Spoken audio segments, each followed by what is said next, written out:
ಆತ್ಮೀಯ ವಿದ್ಯಾರ್ಥಿಗಳೇ, ತಮಗೆಲ್ಲರಿಗೂ study time with Vivek YouTube ಚಾನಲ್ಗೆ ಆತ್ಮೀಯವಾದಂಥ ಸ್ವಾಗತ. ಮತ್ತು ವಿದ್ಯಾರ್ಥಿಗಳೇ, ಇವತ್ತಿನ ನಮ್ಮ ಈ ವಿಡಿಯೋದಲ್ಲಿ ನಾವು 9ನೇ ತರಗತಿಯ ವಿಜ್ಞಾನ ವಿಷಯದ ನಮ್ಮ ಸುತ್ತಮುತ್ತಲಿನ ದ್ರವ್ಯಗಳು ಪಾಠದ ಅಭ್ಯಾಸ ಪ್ರಶ್ನೆಗಳನ್ನು ನೋಡ್ತಾ ಹೋಗೋಣ. ಅವುಗಳಿಗೆ ಉತ್ತರಗಳನ್ನು ನೋಡ್ತಾ ಹೋಗೋಣ. ಮೊದಲನೇ ಪ್ರಶ್ನೆ, ಈ ಕೆಳಗಿನ ತಾಪವನ್ನು ಸೆಲ್ಸಿಯಸ್ ಅಳತೆಗೆ ಪರಿವರ್ತಿಸಿ. ಸೊ ಮೊದಲನೇದು 293 degree kelvin. So 293 degree kelvin minus 273 degree Celsius equal to 20 degree Celsius. ಎರಡನೇದು 470 degree kelvin.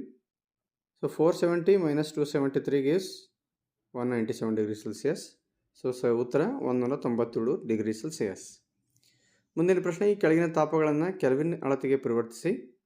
25 degree Celsius.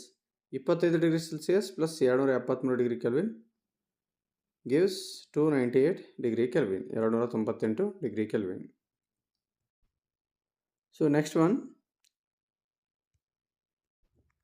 373 degree Celsius. 373 plus 273 gives 646 degree kelvin. So ಮುಂದಿನ ಪ್ರಶ್ನೆ, ಈ ಕೆಳಗಿನ ವೀಕ್ಷಣೆಗಳಿಗೆ ಕಾರಣ ಕೊಡಿ. ಸಮಯ ಕಳೆದಂತೆ ನ್ಯಾಫ್ಥಲಿನ್ ಗುಳಿಗೆಗಳು ನಿಶ್ಶೇಷವಾಗಿ ಮಾಯವಾಗುತ್ತವೆ. ಸೊ ಇದಕ್ಕೆ ಉತ್ತರ ನೋಡ್ತಾ ಹೋಗೋಣ. ನ್ಯಾಫ್ಥಲಿನ್ ಗುಳಿಗೆಗಳು ಸರಳವಾಗಿ ಉತ್ಪತ್ತನ ಕ್ರಿಯೆಗೆ ಒಳಗಾಗುತ್ತವೆ.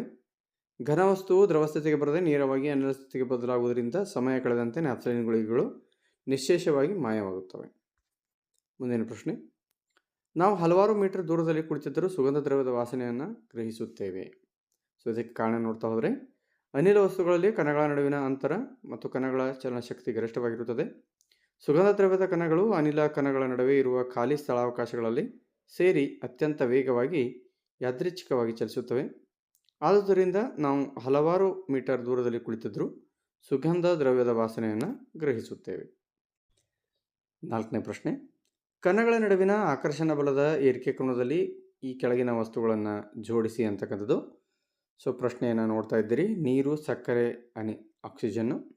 ಸೊ ಇವುಗಳನ್ನು ಅವುಗಳ ಕಣಗಳ ನಡುವಿನ ಆಕರ್ಷಣ ಬಲದ ಆಧಾರದ ಮೇಲೆ ಏಕೀಕರಣ ಬರೀರಿ ಅಂತ ಹೇಳಲಾಗಿದೆ. ಸೊ ಮೊದಲನೇದ್ದು ಆಕ್ಸಿಜನ್ನು, ಎರಡನೇದ್ದು ನೀರು, ಮೂರನೇದ್ದು ಸಕ್ಕರೆ. ಸೊ ಮುಂದಿನ ಕ್ವೆಶನ್ ಬಂದ್ಬಿಟ್ಟು, ಈ ಕೆಳಗಿನ ತಾಪಗಳಲ್ಲಿ ನೀರಿನ ಭೌತಿಕ ಸ್ಥಿತಿಯನ್ನು ತಿಳಿಸಿ ಅಂತಕ್ಕಂಥದ್ದು. ಸೊ 25 ಡಿಗ್ರಿ ಸೆಲ್ಸಿಯಸ್, ಇಲ್ಲಿ ನೀರು 25 ಡಿಗ್ರಿ ಸೆಲ್ಸಿಯಸ್ ತಾಪದಲ್ಲಿ ದ್ರವ ರೂಪದಲ್ಲಿ ಇರುತ್ತದೆ. 0 ಡಿಗ್ರಿ ಸೆಲ್ಸಿಯಸ್ನಲ್ಲಿ ನೀರು ಘನ ಮತ್ತು ದ್ರವ ರೂಪದಲ್ಲಿ ಇರುತ್ತದೆ. 100 ಡಿಗ್ರಿ ಸೆಲ್ಸಿಯಸ್ನಲ್ಲಿ ದ್ರವ ಮತ್ತು ಅನಿಲ ರೂಪದಲ್ಲಿ ಇರುತ್ತದೆ. ಸೊ ಮುಂದಿನ ಕ್ವೆಶನು, ಈ ಕೆಳಗಿನವುಗಳನ್ನು 2 ಕಾರಣಗಳೊಂದಿಗೆ ಸಮರ್ಥಿಸಿ. ಕೊರಡೆಯ ಉಷ್ಣತೆಯಲ್ಲಿ ನೀರು ದ್ರವ ರೂಪವಾಗಿರುತ್ತದೆ.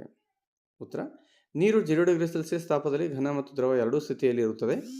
0 ಡಿಗ್ರಿ ಸೆಲ್ಸಿಯಸ್ ತಾಪದ ನಂತರ ಘನರೂಪದಲ್ಲಿ ಇರುವ ನೀರು ತಾಪವನ್ನು ಹೀರಿಕೊಂಡು ದ್ರವಿಸಲು ಪ್ರಾರಂಭವಾಗುತ್ತದೆ. ಆದ್ದರಿಂದ ಕೊಠಡಿ ಉಷ್ಣತೆಯಲ್ಲಿ ನೀರು ದ್ರವವಾಗಿರುತ್ತದೆ. ಮುಂದಿನ ಪ್ರಶ್ನೆ, ಕಬ್ಬಿಣದ ಬೀರು ಕೊಠಡಿಯ ಉಷ್ಣತೆಯಲ್ಲಿ ಘನರೂಪದಲ್ಲಿರುತ್ತದೆ.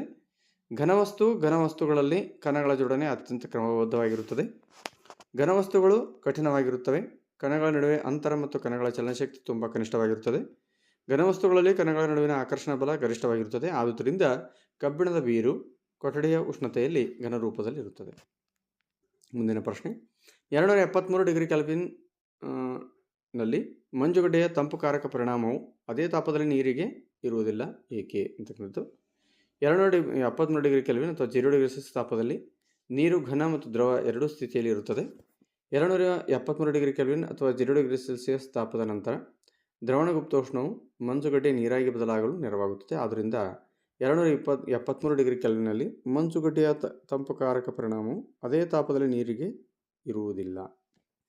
ಕುದಿಯುವ ನೀರು ಅಥವಾ ಹಬೆ, ಇವುಗಳಲ್ಲಿ ಯಾವುದು ತೀವ್ರವಾದ ಸುಟ್ಟ ಗಾಯಗಳನ್ನು ಉಂಟು ಮಾಡುತ್ತದೆ? ಸೊ ಉತ್ತರ ಹಬೆ.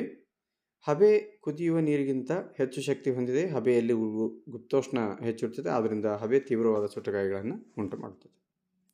ಈ ಕೆಳಗಿನ ಚಿತ್ರದಲ್ಲಿ ದ್ರವ್ಯದ ಸ್ಥಿತಿಗಳ ಬದಲಾವಣೆಗಳನ್ನು ತೋರಿಸಲಾಗಿದೆ. ಚಿತ್ರ A, B, C, D, E ಮತ್ತು ಎಫ್ಗಳನ್ನು ಹೆಸರಿಸಿ ಅಂತಕ್ಕಂಥದ್ದು.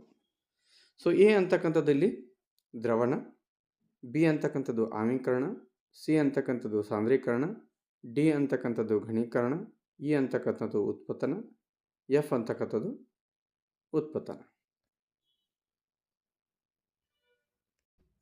ಸೊ ಮುದ್ದು ವಿದ್ಯಾರ್ಥಿಗಳೇ, ಇಲ್ಲಿಯವರೆಗೆ ನಾವು 9ನೇ ತರಗತಿಯ ನಮ್ಮ ಸುತ್ತಮುತ್ತಲಿನ ದ್ರವ್ಯಗಳು ಪಾಠದ ಅಭ್ಯಾಸ ಪ್ರಶ್ನೆಗಳನ್ನು ಅವುಗಳಿಗೆ ಉತ್ತರಗಳನ್ನು ನೋಡಿದ್ವಿ.